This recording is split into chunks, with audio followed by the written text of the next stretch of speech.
Olá, vamos discutir hoje mais um capítulo do livro de Emile Durkheim, As Regras do Método Sociológico. Hoje abordaremos o capítulo 4, Regras relativas à constituição dos tipos sociais, ou seja, dos tipos de sociedade que podemos encontrar e investigar, extraindo desta investigação uma compreensão científica. Durkheim abre este capítulo referindo-se à questão dos fatos normais e dos fatos patológicos.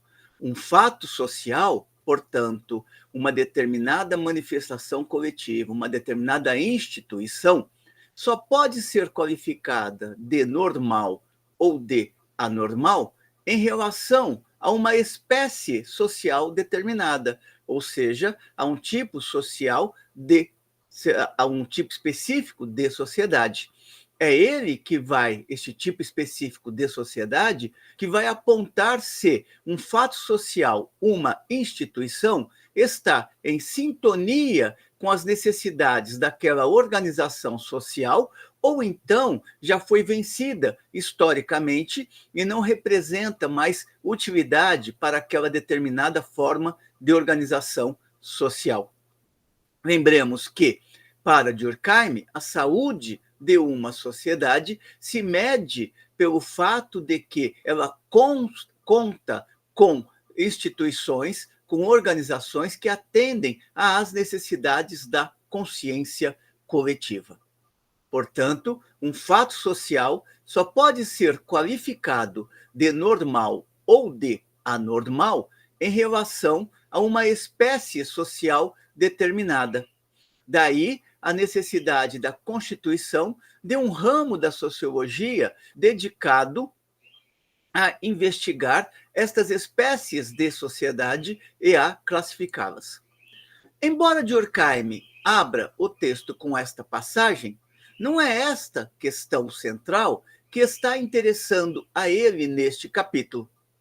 Inicialmente, ele vai procurar distinguir o que é o terreno de compreensão da sociedade por parte da história, da filosofia, para introduzir aí a diferença que há entre a leitura proposta pela sociologia para compreender a vida social e a leitura proposta pela história ou pela filosofia. Num segundo momento, ele vai se debruçar sobre os caminhos a serem adotados para se constituir a análise destes tipos sociais de sociedade, ou destes tipos sociais de organização coletivas. Iniciemos pela diferenciação que Durkheim procura estabelecer entre história e filosofia. Para ele, a história procura buscar sociedades específicas, portanto, impossíveis de serem idênticas a outras sociedades, ao passo que a filosofia procura compreender o que há de comum em todas as sociedades, extraindo daí uma compreensão geral do homem e do homem em sociedade. Observemos como coloca Durkheim a questão. Para o historiador, as sociedades constituem individualidades heterogêneas, incomparáveis entre si. Portanto, cada povo tem sua fisionomia, sua constituição específica, seu direito, sua moral, sua organização econômica. E todas estas formas de manifestação convêm só àquela sociedade, de tal modo que toda generalização é praticamente impossível. Já para o filósofo, ao contrário, todos estes agrupamentos particulares identificados pela história, aos quais podemos chamar por tribos, cidades e nações, não são mais do que combinações contingentes, portanto, imediatas e provisórias, sem realidade própria. apenas a humanidade, para o filósofo, é real e é dos atributos gerais da natureza humana que, para o filósofo, decorre toda a evolução social. Para o historiador, novamente aqui, Durkheim volta ao historiador. Para o historiador, a história é uma sequência de acontecimentos que se encadeiam sem se reproduzir. Já para os filósofos, esses mesmos acontecimentos só têm valor e interesse como ilustração das leis gerais que estariam inscritas na constituição do homem e que dominam todo o desenvolvimento histórico. E prossegue Durkheim. Para os historiadores, o que é bom para uma sociedade não poderia aplicar-se às outras. Já para os filósofos, estas condições podem ser calculadas de uma vez por todas e para o gênero humano inteiro. No entanto, Durkheim não quer nem cerrar fileira com os historiadores, muito menos cerrar fileira com os filósofos. Ele vai procurar estabelecer um elemento distintivo entre as preocupações dos historiadores e dos filósofos em relação às preocupações que norteiam os sociólogos. Daí afirmar Durkheim que o caminho é escapar a estas duas alternativas. E escapamos a essa alternativa, tão logo reconhecemos que, entre a multidão confusa das sociedades históricas, portanto, entre a diversidade de sociedades que existiram ao longo da história, e o conceito que delas foi formulado, em geral, um conceito único que foi formulado sobre elas, conceito este que era mais ideal do que expressar o que realmente estas sociedades eram, existem, no entanto, tipos intermediários. A estes tipos intermediários ele chama por espécies sociais. Observa Durkheim. Na ideia de espécie, acham-se reunidas a unidade que toda pesquisa científica exige, já que a espécie é a mesma em todos os indivíduos que dela fazem parte.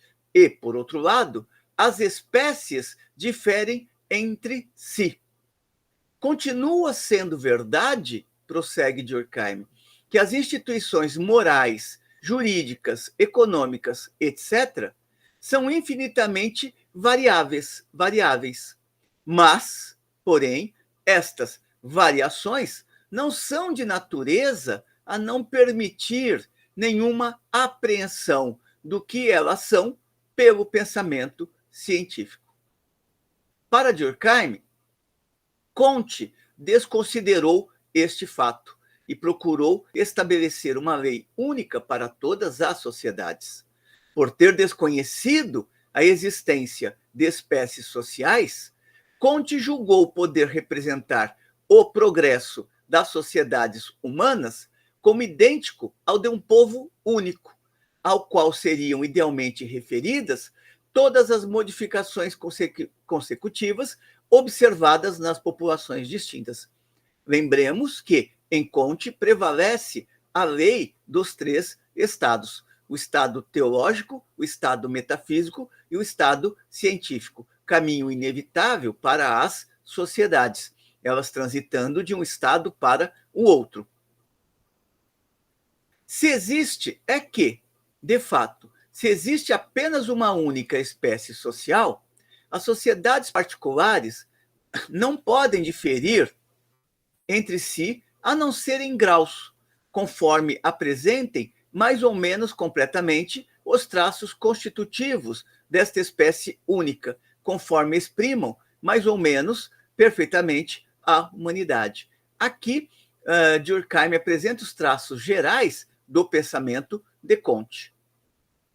No entanto, ele também quer se distanciar do pensamento kantiano. E, em razão disso, coloca a seguinte questão: mas como fazer para constituir tais espécies de sociedade do ponto de vista da análise? À primeira vista, diz Durkheim, pode parecer que não haja outro caminho senão o de proceder estudando cada sociedade em particular, de tal modo a fazer dela, de cada um destes estudos, uma monografia minuciosa e tão exata e completa quanto possível. Feito isso, comparar estas várias monografias entre si para ver no que elas convergem, os conhecimentos obtidos convergem ou divergem, classificando os povos em grupos semelhantes ou diferentes. Em apoio a esse método, observa Durkheim, faz-se notar que ele só é admissível numa ciência da observação. A espécie, com efeito, é o resumo dos indivíduos. Portanto, como constituí-la se não se começa por descrever cada um deles e por descrevê-los inteiramente? É uma regra elevar-se ao geral após se ter observado o particular e todo o particular. No entanto, por este caminho, o que se construiria seriam minúcias cada vez mais específicas, de tal modo que acabariam por comprometer a própria possibilidade de compreensão da realidade que se pretende estudar. Daí, Durkheim observar que, em realidade, esta cautela de se estudar minuciosamente determinada sociedade e, após isso, acreditar que a compreendeu de uma maneira detalhada e, portanto, completa, no entanto, em realidade, para ele, essa cautela só aparentemente é científica. É inexato, com efeito, diz Durkheim, que a ciência só possa instituir leis após ter passado em revista todos os fatos que elas exprimem, ou só formar gêneros após ter descrito em sua integralidade os indivíduos que elas compreendem, que estas organizações sociais compreendem. O verdadeiro método experimental tende a substituir os fatos vulgares por fatos decisivos ou cruciais, que por si mesmos, independente de seu número, têm um valor e um interesse científico. Ou seja, Durkheim coloca aqui alguns elementos que poderíamos compreender como sendo aquele da amostragem, ou seja, não se vai ficar investigando indivíduo por indivíduo que integra uma determinada sociedade, mas, pelo contrário, é necessário se buscar alguns traços gerais fundamentais que possibilitem explicar aquela determinada organização social. Portanto, é necessário se ater àquilo que Durkheim chama por propriedades mais essenciais. E isto se dá em razão de que, pegando-se o caminho anterior, o da minúcia em excesso, o que resultaria é que, quanto mais numerosos os caracteres que serviriam de base à classificação, tanto mais difícil se tornaria as diversas maneiras de compreender, as diversas maneiras como eles se combinam nos casos particulares, mesmo que, através disso, se buscasse aprender as semelhanças que existem entre estes vários fatos sociais. Portanto, o excesso de minúcia para Durkheim seria mais prejudicial do que favorável para a constituição de uma classificação que permitisse compreender objetivamente uma determinada realidade que se quer investigar. Afinal de contas, diz Durkheim, a classificação é necessária. No entanto, uma classificação tem uma razão de ser. E qual é esta razão de ser? Ela tem por objeto abreviar o trabalho científico ao substituir a multiplicidade indefinida. A classificação só será útil se nos permitir classificar caracteres que nos proporcionam ou nos proporcionariam quadros para os fatos futuros. O papel da classificação é nos munir de pontos de referência aos quais possamos relacionar outras observações. E para isso é preciso que seja feita não a partir de um inventário completo de todos os caracteres individuais, mas sim a partir de um pequeno número deles, cuidadosamente escolhidos. Seria como se trabalhássemos com a ideia da amostragem. Nessas condições, servirá para pôr um pouco de ordem nos conhecimentos já obtidos, de tal modo a produzir outros conhecimentos. Assim, prossegue Durkheim, estabelecida a classificação sobre este princípio, para saber se um fato é geral numa espécie, não será necessário ter observado todas as sociedades dessa espécie.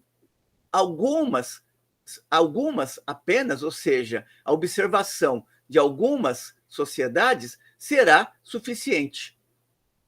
Em muitos casos, bastará somente uma observação bem feita, assim como uma experiência bem conduzida, para se estabelecer uma determinada compreensão que conduza à elaboração de uma determinada lei que rege aquele fenômeno. No entender de Durkheim, devemos, portanto, escolher para nossa classificação caracteres particularmente essenciais. É verdade que não se pode conhecê-los a não ser que a explicação dos fatos esteja suficientemente avançada. Durkheim, a partir daí, vai procurar estabelecer este caminho, reconhecendo que é necessário investigar ou partir daquelas formas de organização sociais que foram, ao longo da história, as mais simples possíveis. E estas organizações sociais não eram nem as tribos, nem os clãs, nem a sociedade, e sim aquilo que ele nomina por hordas. Prossigamos com o raciocínio de Durkheim. As sociedades são compostas de partes reunidas umas às outras. Lembremos que, para Durkheim, a sociedade se apresenta como um grande organismo. Assim como o corpo humano tem partes e cada uma das partes é fundamental para o funcionamento do organismo, as sociedades também possuem partes e cada uma destas partes, as instituições, são fundamentais para a existência do organismo social, portanto, da vida da sociedade, fazendo com que esta sociedade seja uma sociedade saudável e não anômica, desde que essas instituições elas estejam em sintonia com as necessidades reais coletivas existentes em uma determinada sociedade, em um determinado momento. As sociedades são compostas de partes reunidas umas às outras. Os elementos componentes e seu modo de combinação são aqueles que devemos tomar por base. É deles que dependem os fatos gerais da vida social. Poderíamos chamar, neste sentido, por morfologia social, a parte da sociologia que tem por tarefa constituir e classificar os tipos sociais. As partes constitutivas de que é formada toda a sociedade são sociedades mais simples do que ela. Se conhecêssemos a sociedade mais simples, precisaríamos apenas, para nossa classificação, seguir a maneira como esta sociedade se compõe consigo mesma e como seus compostos se compõem entre si. Observemos aqui que nesta parte que fecha o item 1 deste capítulo, Durkheim está no sentido oposto ao de Marx. Para Marx, é a anatomia do homem que explica a anatomia do macaco. Portanto, é a forma mais complexa de vida social que explica as formas anteriores de vida social. Já para Durkheim, é o inverso. É a forma mais simples que vai explicar o complexo. Entremos agora no item 2 do referido capítulo. Durkheim começa observando, neste item 2, que a evolução social começa por pequenos agregados, progride pela união em agregados maiores e, após se consolidarem, se unem com outros agregados semelhantes a eles para formar agregados ainda maiores. Esta classificação deve, portanto, começar por sociedades mais simples. Portanto, é o mais simples que vai explicar o mais complexo, e não o mais complexo que vai explicar o mais simples. Lembrando também que mesmo as formas consideradas mais simples, elas guardam também, dentro de uma leitura da ontologia, uma determinada complexidade. Simplicidade não é apenas porque uma determinada organização, forma de organização da vida em comum, não encontra um precedente, ou seja, uma outra forma anterior de organização da vida comum. Simplicidade implica sempre tratar também o complexo como complexo dentro de uma leitura calcada no parâmetro da ontologia do ser social. Observa ainda Durkheim. A palavra simplicidade só tem sentido definido se significar uma ausência completa de partes. Por sociedade simples, deve-se entender toda sociedade que não encerra outras, ou seja, que não tem germes de uma sociedade anterior, mais simples do que ela, que não apenas está atualmente reduzida a um segmento único, mas também que não apresenta nenhum traço de uma segmentação anterior. Este tipo de organização simples, Durkheim a localiza, como citamos anteriormente, na horda. A horda, diz ele, corresponde a essa definição. Trata-se de um agregado que não compreende e jamais compreendeu em seu seio nenhum outro agregado mais elementar, mas que se decompõe imediatamente em indivíduos. Estes não formam, no interior do grupo total, grupos especiais e diferentes do precedente. Esse, a horda, é o protoplasma do reino social, ou seja, é a forma primeira da qual se reveste o reino social. É a base natural de toda a classificação. Portanto, o ponto de partida da classificação é a horda, por ser ela, no entender de Durkheim, a forma de organização coletiva mais simples. Durkheim destaca que esta é uma suposição, a de que a horda é a forma mais simples, uma vez que ele mesmo reconhece que talvez não exista sociedade histórica que corresponda exatamente a essa identificação. Portanto, ele está levantando a horda como hipótese de ponto de partida para a classificação, mas não que ele reconheça que esta horda efetivamente tem existido, tal como ele está apresentando aqui. Quando a horda se torna um segmento social, em vez de ser sociedade inteira, ela chama-se clã. No entanto, Durkheim não vai investigar o clã. Para ele, a existência cita apenas que a existência do clã, isto é, de sociedades formadas por uma reunião de hordas, nos autoriza a supor que houve, primeiramente, sociedades mais simples que se reduziam à horda propriamente dita e a fazer destas o tronco de onde saíram todas as espécies sociais. Ou seja, ele apresenta a questão do clã apenas para mostrar como que o clã seria um desdobramento da formação anterior da organização social que estava baseada em hordas. Uma vez estabelecida esta noção de horda, prossegue Durkheim, ou sociedade de segmento único, portanto, uma sociedade que não tem nenhuma forma anterior precedente, seja ela concebida como uma realidade histórica, ou seja, tenha existido realmente, ou como um postulado da ciência, ou seja, como uma hipótese de trabalho para viabilizar a análise que se pretende, tem-se o ponto de apoio necessário para construir a escala completa dos tipos sociais. Ou seja, Durkheim está tomando aqui a horda como um ponto de partida para construir uma hipótese de trabalho, ou seja, explicar como tudo se desenvolve a partir da forma mais simples.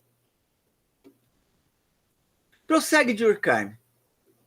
Supusemos que cada tipo superior era formado por uma espécie, por uma repetição de sociedades de um mesmo tipo, a saber, do tipo imediatamente inferior, ou seja, a horda, o clã, depois a tribo, as frátrias, assim por diante. Constituídos esses tipos, será preciso distinguir em cada um deles variedades diferentes, conforme as sociedades segmentares, que servem para formar a sociedade resultante, conservem uma certa individualidade ou sejam absorvidas na massa total. Compreende-se, com efeito, que os fenômenos sociais devem variar não apenas segundo a natureza dos elementos componentes, ou seja, que o formam, mas segundo seu modo de composição, ou seja, de acordo com a maneira como estes elementos estão organizados de modo a formarem o todo orgânico. Eles devem, sobretudo, ser muito diferentes, conforme cada um dos grupos parciais, conforme sua vida local, ou sejam todos arrastados na vida geral, isto é, conforme estejam mais ou menos estreitamente concentrados. O princípio de classificação, que pode ser, desse modo, enunciado. Começar-se-á, e aqui é a hipótese na sua totalidade que Durkheim está apresentando. Começar-se-á por classificar as sociedades de acordo com o grau de composição que elas apresentam, tomando por base a sociedade perfeitamente simples ou de segmento único. No interior dessas classes, distinguir-se-ão variedades diferentes, conforme se produza ou não uma coalescência completa dos segmentos iniciais. Ou seja, a parte aqui está em itálico porque Durkheim está apresentando uma hipótese de trabalho. Feito isto, Durkheim adentra ao terceiro e último ponto deste capítulo, que é bastante breve. Esta terceira parte é bastante breve. Diz ele: acabamos de ver que as sociedades não eram mais que combinações diferentes de uma mesma e única sociedade original, no caso, a horda. Há, portanto, espécies sociais, tipos sociais de sociedade, pela mesma razão que existem espécies em biologia. Lembremos que Durkheim está sempre recordando que uma ciência nova sempre vai se respaldar nos conhecimentos obtidos pela ciência que está mais consolidada. No caso ali de Durkheim, a ciência que estava mais consolidada era as ciências biológicas e no conjunto, as ciências naturais. Há, portanto, espécies sociais pela mesma razão que existem espécies em biologia. Organismos de combinações variadas de uma mesma unidade anatômica, no caso da biologia. Todavia, há uma grande diferença, observa Durkheim, entre os dois reinos, ou seja, o reino da biologia e o reino da sociedade. Lembremos que, logo nos prefácios e no capítulo 1, Durkheim refuta a ideia de que ele tentou reduzir a vida em sociedade ao reino da natureza, ou seja, a vida da sociedade se moveria igual como se move o reino da natureza. Aqui ele está reafirmando isso. Existem leis próprias no terreno da biologia, existem leis próprias no terreno da sociedade. A única coisa que ele está fazendo é se apropriando de procedimentos metodológicos desenvolvidos no terreno da biologia e das ciências naturais para utilizar esta metodologia ou parte desta metodologia, desses elementos metodológicos, para compreender a vida social. Voltemos, portanto, aqui a Durkheim. Há, portanto, espécies sociais pela mesma razão que existem espécies em biologia. Estas, com efeito, devem-se ao fato de os organismos não serem senão combinações variadas de uma mesma unidade anatômica. Há, todavia, desse ponto de vista, uma grande diferença entre os dois reinos, o reino da biologia e o reino da sociedade humana. Pois, entre os animais, uma força de resistência, um fator especial confere aos caracteres específicos uma força de resistência que os outros não têm. É a geração. Os primeiros, por serem comuns a toda a linhagem dos ascendentes, dos anteriores, estão bem mais fortemente enraizados no organismo, ou seja, aquela herança hereditária está bem mais enraizada nos animais. Portanto, eles não se deixam facilmente afetar pela ação dos meios individuais, mas se mantêm idênticos a si mesmos, apesar da diversidade das circunstâncias exteriores, ou seja, as condições da natureza podem mudar, mas estes animais trazem consigo o código genético que fazem com que eles atuem, geralmente utilizando o instinto, sempre da mesma maneira, mesmo que as condições exteriores se transformem. Há uma força interna que os fixa, a despeito das solicitações para variar que podem vir de fora. Ou seja, as condições objetivas mudaram, a natureza sofreu transformações, mas os animais continuam pautados pelo seu código genético. Lembremos, por exemplo, a diferença que, dentro de uma outra matriz teórica, fará Marx ao dizer que o que distingue a melhor abelha do pior arquiteto é de que a abelha sempre reconstruirá o seu favo de mel da mesma maneira, enquanto os homens sempre poderão reconstruir a casa de uma outra maneira. Há uma força interna que os fixa a despeito das solicitações para variar que podem vir de fora. A força dos hábitos hereditários. Por isso, eles são claramente definidos, no caso do reino animal, e podem ser determinados com precisão. Já no reino social, falta-lhes essa causa interna, falta este princípio da hereditariedade, tal como se coloca nos animais. Os caracteres não podem ser reforçados pela geração, porque duram apenas uma geração. Cada geração é distinta da outra, e cada geração subsequente, portanto, incorpora novos elementos na vida social e organiza a vida social de uma maneira distinta. É de regra, com efeito, que as sociedades engendradas sejam de outra espécie que as sociedades geradoras, porque estas últimas, ao se combinarem, dão origem a arranjos inteiramente novos. Lembremos que para Durkheim não existe sociedade ideal, uma discussão que ele faz, por exemplo, em seu livro Educação e Sociologia. As sociedades, elas são resultantes de como a consciência coletiva vai se transformando, dando origem a novas instituições ou suprimindo antigas instituições na medida em que elas se tornaram desnecessárias para a nova vida social. Os atributos distintivos da espécie, no caso aqui está falando da sociedade, os atributos distintivos da espécie não recebem, portanto, da hereditariedade um acréscimo de força que lhe permita resistir às variações individuais. Eles se modificam e se matizam ao infinito, sob a ação das circunstâncias. Essa indeterminação, determinação no sentido de que cada geração que sucede à anterior introduz novos elementos na vida social, portanto, a vida social precisará ser reorganizada continuamente, essa indeterminação cresce tanto mais quanto maior for a complexidade dos caracteres. Portanto, quanto mais complexa for a sociedade. Pois, quanto mais complexa uma coisa, mais as partes que a compõem podem formar combinações diferentes, ou seja, podem se articular de uma maneira distinta.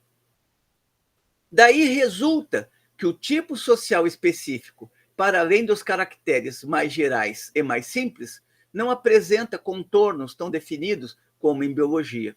E aqui Durkheim estabelece a diferenciação entre o que é o reino da biologia e o que é o reino do social, dentro da sua compreensão positivista da vida social. Com estes elementos, Durkheim encerra o capítulo 4 do seu livro As Regras do Método Sociológico. Discutimos aqui, ainda que brevemente, o capítulo Regras relativas à constituição dos tipos sociais. Espero que tenham gostado da discussão. Como sempre, encaminhem suas considerações positivas ou negativas, a fim de que possamos melhorar sempre o nosso trabalho e poder contribuir com as jovens gerações de estudantes e com as jovens gerações de pesquisadores. Até uma próxima.